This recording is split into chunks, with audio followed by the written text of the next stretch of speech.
The old, dilapidated house on the outskirts of town had always been the subject of rumors and legends. Some said it was haunted by the spirits of the previous owners, who had all died under mysterious circumstances. Others claimed that it was a portal to another dimension where unspeakable horrors lurked just beyond the threshold. But for Sarah, it was just an abandoned house, and she had always been fascinated by it. One day, when she and her friends were out exploring the woods, they decided to sneak into the house to see what was inside. They pried open a window and climbed inside, and immediately they were struck by the musty smell of decay and neglect. The furniture was covered in cobwebs, and the wallpaper was peeling from the walls. But as they explored the house, they began to notice strange and unsettling details. In one room, they found a crudely drawn pentagram on the floor, surrounded by candles that had burned down to stubs. In another, they found a book filled with handwritten notes and drawings that seemed to depict grotesque and terrifying creatures. And as they made their way deeper into the house, they began to hear strange noises, whispers, moans, and screams that seemed to be coming from all around them. At first, they tried to brush it off as their imagination, but as the noises grew louder and more persistent, they began to feel a sense of panic rising in their chest. They turned to leave, but when they tried to retrace their steps, they found that the house seemed to have changed. The door they had entered through was now a solid wall, and the windows were boarded up.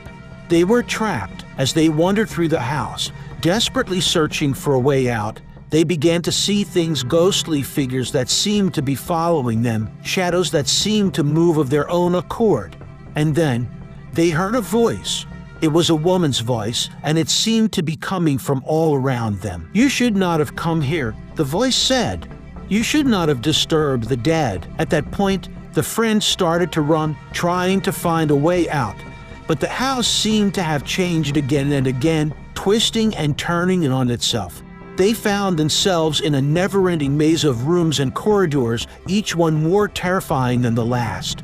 They started to see things that they couldn't explain, creatures that seemed to be made of shadows, and started to hear screams that seemed to be coming from inside their own heads. As the night wore on, they began to realize that they were not alone in the house. Something was hunting them, something that seemed to be taking pleasure in their terror. They could feel it closing in on them, could hear its breathing just behind them. And then, just as they thought they were about to be caught, they found a door.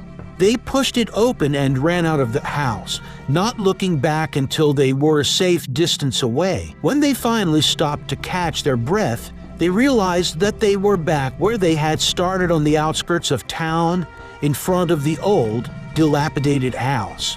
But it was no longer abandoned. It was inhabited by something that had been waiting for them.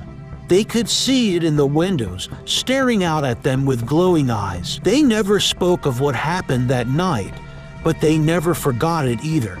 They knew that the house was still out there, waiting for its next victims. And they knew that they had been lucky to escape, because some things are too terrible to be real.